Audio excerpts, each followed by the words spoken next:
না না, এই ভিডিওটা এখনকার নয়, কয়েকদিন আগেকার। তখন শীত ছিল, তখনও শীত যায়নি। তো ভাবছি কি করব কি না করব, সেই ভাবতে ভাবতেই সমস্ত সবজি ফ্রিজ থেকে বার করে নিয়ে নিলাম। তো ভাবছি যে কিছুদিন আগে ভেজ ডাল করেছি, তাহলে ভেজ ডাল করলে তো আজকে আর চলবে না। সেরকম ভাবতে ভাবতেই ভাবলাম যে ভেজ মাঞ্চুরিয়ান বানালেই হয়। তো এর আগে তো আমি বানাইনি, কিছুটা ভয়ে ভয়ে বানাচ্ছিলাম। তো আমি আগে ইউটিউবে ভালোভাবে রেসিপি দেখে নিয়েছিলাম। সেখানে বলছিল যে সমস্ত সবজিগুলো গ্রেট করে নুন দিয়ে জলটা চিপে চিপে কিছুক্ষণ রাখার পরে জলটা চিপে বার করে দিতে, তাতে নাকি ক্রাঞ্চি হয় অনেক। তো আমি তাই করলাম।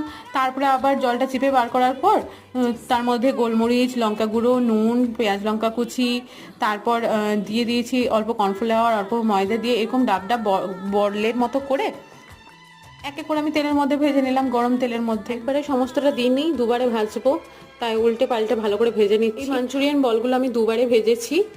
আর এই প্রথমবারে আঁচটাকে একটু মিডিয়াম টু লো রেখেছি। এই দেখো আমার ভাজাও হয়ে